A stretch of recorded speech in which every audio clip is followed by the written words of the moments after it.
Favorite spot, the places I usually go, like cafes. Recently, there's so many people.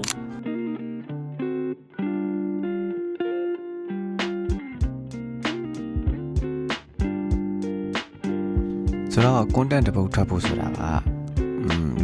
လွယ်တဲ့ကိစ္စတာမဟုတ်ဘူးနော်။ကျွန်တော်တို့ beginner တွေအတွက်ကိုပြောတာပါ။အဲ့တော့ကျွန်တော်တို့ဒီလိုမျိုးကျွန်တော်ဆိုလို့ရှိရင်ကိုကြိုက်တဲ့ content creator တွေကိုပြန်ပြီးတော့သူတို့ video တွေကိုကြည့်ပြီးတော့လေ့လာတာပေါ့နော်။လေ့လာပြီးတော့ကို video ထဲမှာပြန်ပြီးတော့ inspire ယူလို့ရမယ့် channel လေးတွေကိုပြန်ပြီး inspire ယူတဲ့သဘောမျိုးပါ။ကျွန်တော်ကြိုက်တဲ့ content creator နှစ်ယောက်ကိုအခုကျွန်တော်ပြမယ်။ကျွန်တော် PK ကိုကြိုက်တယ်။ PK ကိုဘာလို့ကြိုက်လဲဆိုလို့ရှိရင်သူ့ရဲ့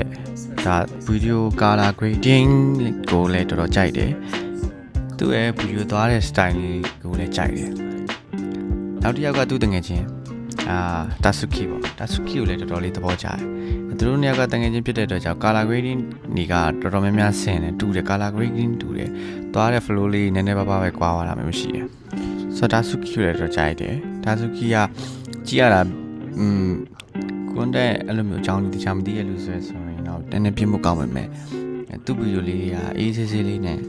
ကြည့်ရတာညင်ညင်လေးမိုက်တယ်ကာလာလေးရတယ်1ကာလာဘက်ကိုသွားတယ်အေးဆေးဆေးလေးမိုက်တယ်